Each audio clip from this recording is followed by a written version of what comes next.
Hey guys, it's Jess. Welcome back to my channel, and this is the Spring Has Sprung book tag. So I went searching for spring related book tags, and this one is one of the most popular. I will link the original video down in the box below for you so you can go and check them out. But this one sounded like a lot of fun, and it definitely got me thinking about some of the books that I have read or haven't read that are related to the theme of these questions. So without further ado, we're just going to jump straight into them. So the first question is flowers.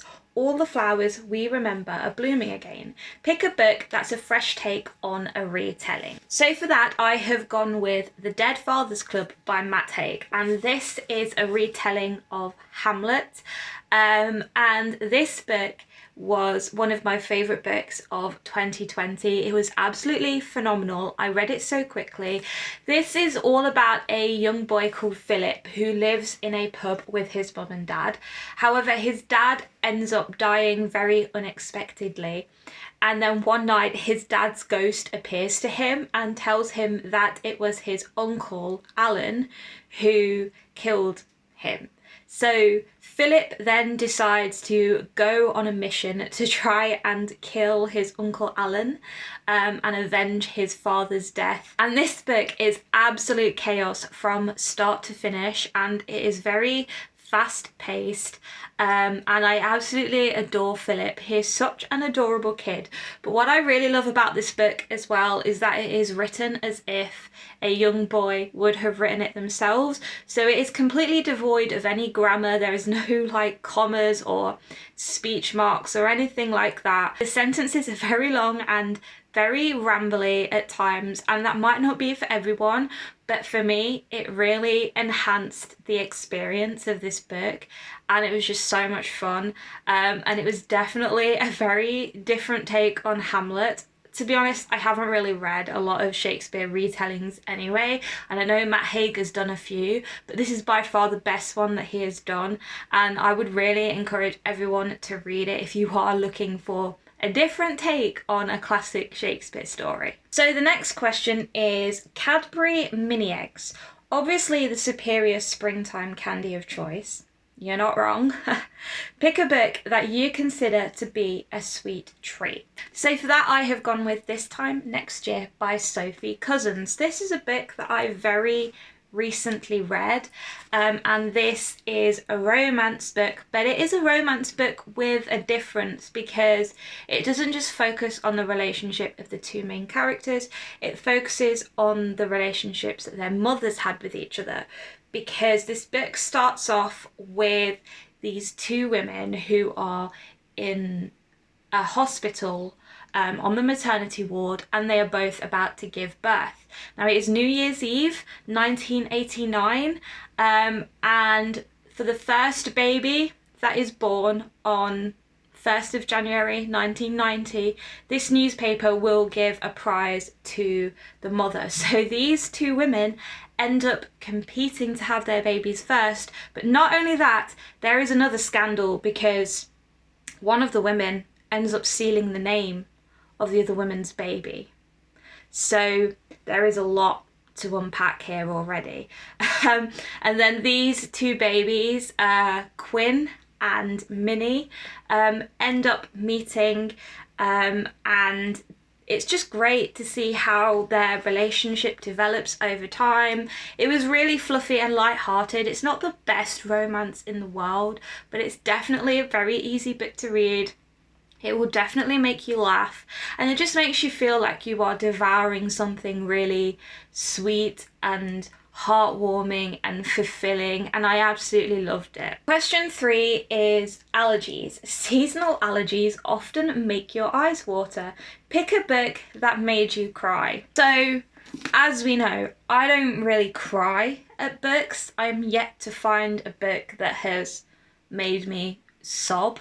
But one book that has made me particularly emotional in the past is Ziggy Stardust and Me. I have talked about this book quite a bit on my channel because it is a book that deserves a lot of attention, in my opinion. This book is set in 1973 in America, and it follows this young boy, this teenage boy called Jonathan, who is gay, and he is trying to come to terms with the fact that he is gay. He lives with a very homophobic father who is forcing him to go through conversion therapy, and those scenes in particular in this book were very hard to read, and it did kind of make me realise that, oh my gosh, this was really a thing, and it is still a thing in some parts of the world, and it makes you very uncomfortable, and I could totally see how that could make someone very emotional, because no one should ever have to go through that. And then he meets this boy at school called Webb, who is a Native American boy, and Jonathan kind of gets welcomed into their tribe, and they develop a relationship with each other, which is so gorgeous. And the scene where they have their first kiss sticks in my mind. It just lives there rent-free, you know, it's just absolutely beautiful. This book really did things to me, and I don't understand how I didn't cry at it, but I definitely was very close. So I'm gonna go with this one. Question 4 is spring cleaning, out with the old and in with the new. Pick a book to unhaul. So I recently unhauled quite a few books in the past month, but it wasn't difficult for me to find one for the purpose of this video, because this is a book that I have very recently read. At the time of filming this video, I read this book yesterday and I hated it. That book is The Silence by Tondalilo. This book is not what it was marketed as, and I'm very angry. I was really looking forward to this book when I read about it last year, and it was one of my most anticipated books of the end of 2020, and it was a massive letdown. So the concept of this book sounded really interesting. It was kind of like set to the backdrop of this communications blackout, and there are these 5 friends who are getting together to watch the Super Bowl, and then at the halftime point, the telly goes blank and the phones go down and the internet and everything. And it sounded really interesting. I thought, I'm gonna get a really kind of claustrophobic, tense thriller, but instead all I got was just the characters talking nonsense for the entirety of the book.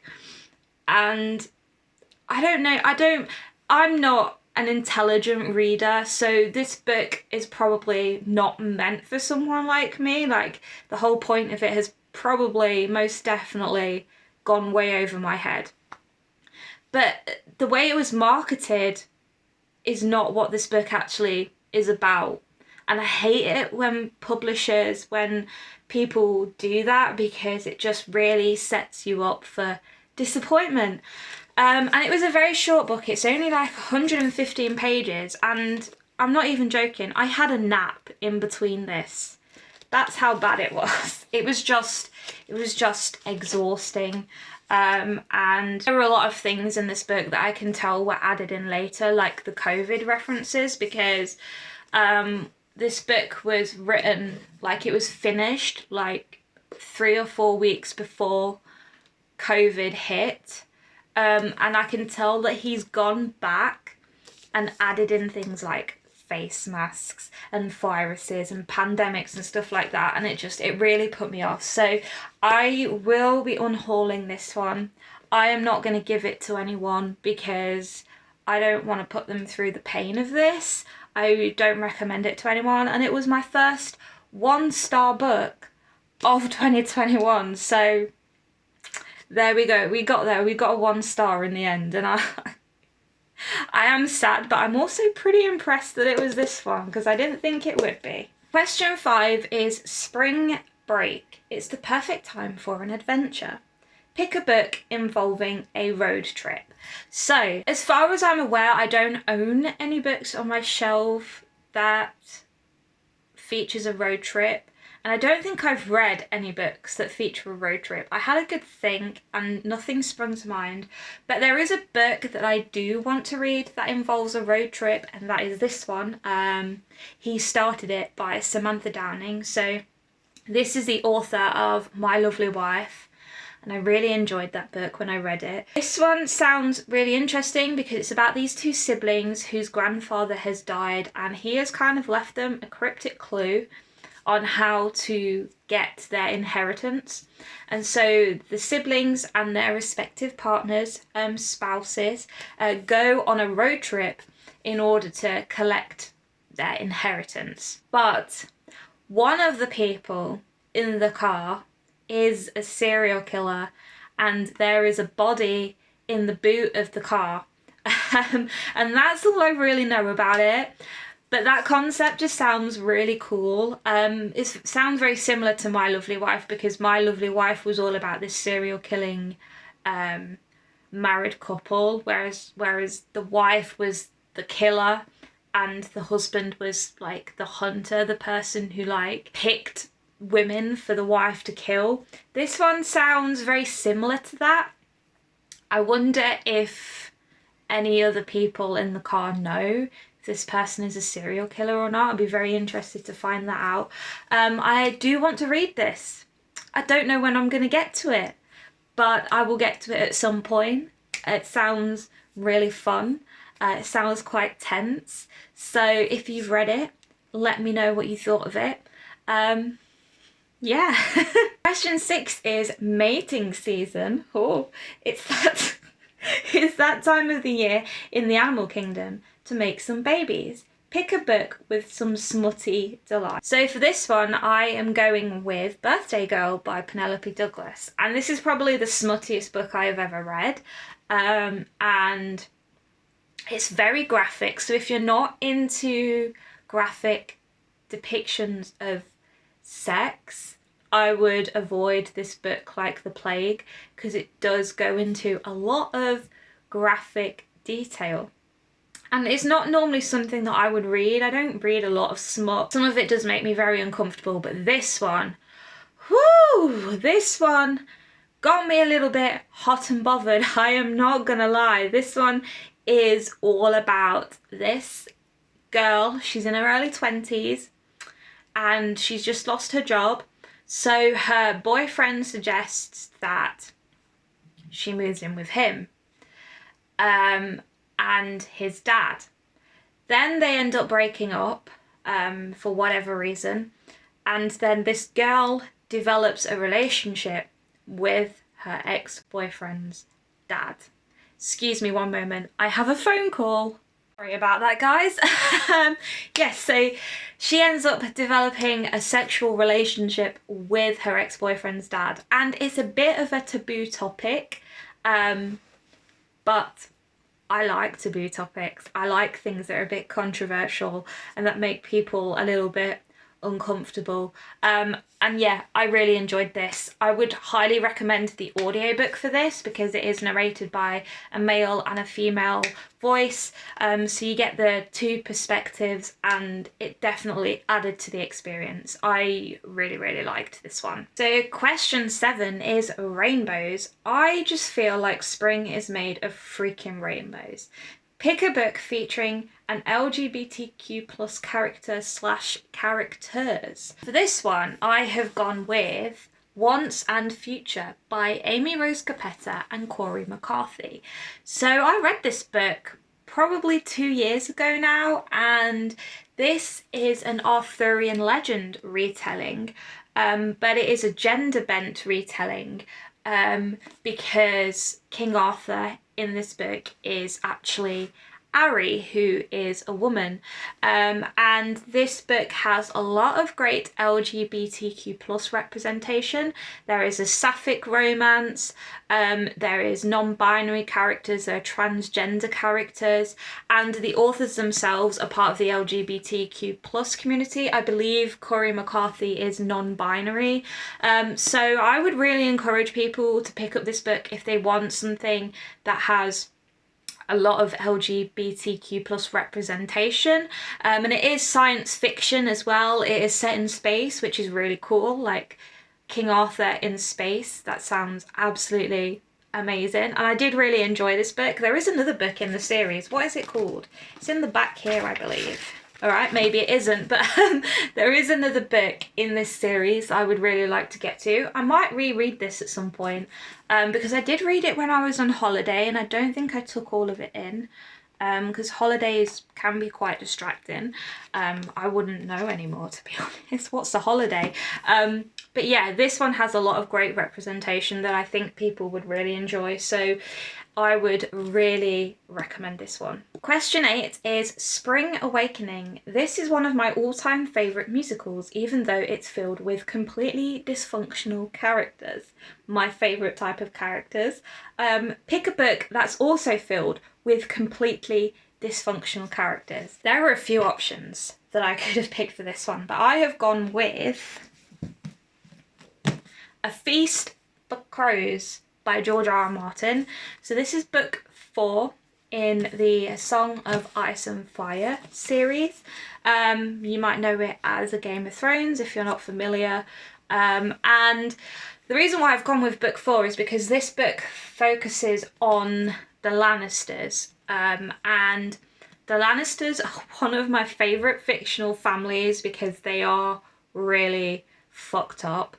They don't function as a normal family because obviously we've got the whole incestuous relationship between Jaime and Cersei, which I'm not a fan of. I don't like it.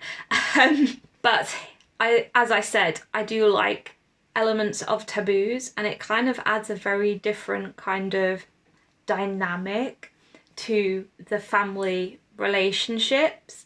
And then obviously we've got Tyrion, who is very kind of different to his other two siblings, and the relationships that they have with Tyrion is, yeah, like, what else can I say? It's just that they try and kill each other all the time, and there are a lot of them. They're like rats, and they're all plotting against each other, and one minute they're best mates, and then the next minute, you know, they're sticking knives in each other's backs. It's just I love them. Like, I don't know why I like the Lannisters so much. I just think it's because they're really interesting to read about.